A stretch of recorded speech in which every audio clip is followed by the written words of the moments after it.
Mtwashi. Kijana wepesi. Mambo fiti sana. Long time bro, long time. Maisha nakupeleka vipi ama ndio hivyo? Bwana we, hii ni GJM TV, tuko na presenter wako hapa John White alongside MC Ria kama kawa kama dawa. Bwana, tulikuwa tuko katika plika mazee ya kuingia mtaani kuangalia maisha venye yako bwana. Nyuma ya kamera si mwingine bwana, nyuma ya kamera Mr. GJ Janja. Bwana, kama kawa kama dawa. Vipi lakini? Naona wapiga hustle bro, mayai tayari mazee. Mayai tayari. Uko na muda gani tangu uanzishe hii biashara ya mayai? Sauti bwana, cheki. Kuna msikilizaji anakusikiza pale. Kuna kama miaka mitatu. Miaka mitatu biashara. Na imekusaidia vipi biashara yako? Bro, mimi nashukuru kwa sababu kitoka lazima kuna hela kidogo napata. Zinisaidia. Yaani unamaanisha sio sana kuwa umekaa pale kwa kijiwe pale upiga mdomo, mwisho kuoga, kula.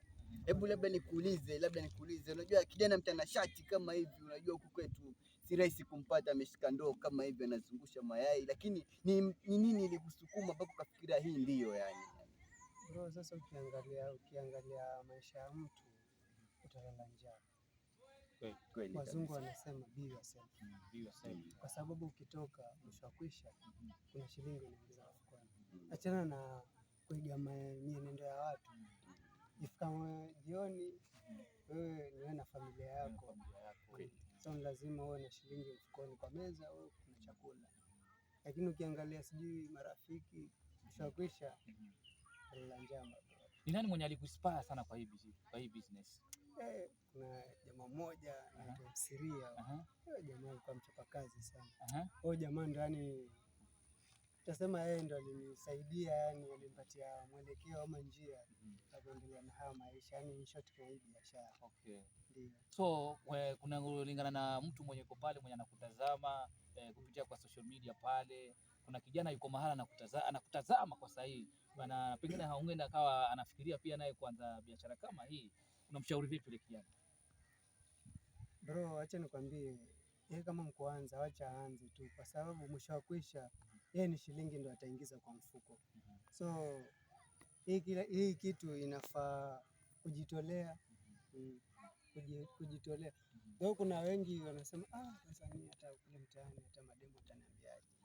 Bro, maisha ya sasa hivi usiangalie mambo ya msichana. Hata wewe msichana mwenyewe pia lazima uwe na dola. Lazima uwe na pesa. Lazima yani kwa mfuko, yani kwa account kwa kuna ready kitu. Kwa mfuko lazima kuwe kuna ready kitu. Bila hivyo mahusiano hakuna. Bro, mahusiano. Yaani haonekani mtu wa muhimu kabisa. Panga tu bro, kwa sababu huyo demu mwanangu kiwa naye lazima Sasa hamna kwa siku unaweza uza kama tray ngapi? Nashukuru Mungu mimi ni zile hustle zangu nimejenga ma customers. So kwa siku mimi naweza uza kama tray 3 hivi. Wonderful.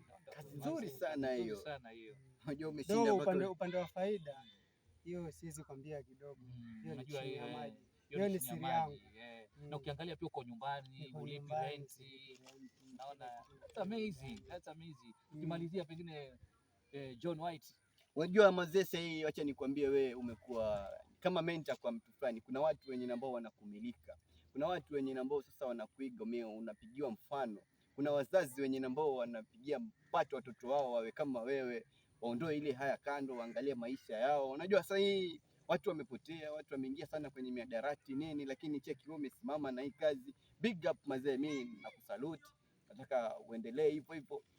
Usirudi nyuma, kwa sababu cheki watu wengi, unabadilisha maisha ya watu wengi, na ile message leo umetoa wallahi itasaidia sana. Shukrani sana mazee, na wewe sana.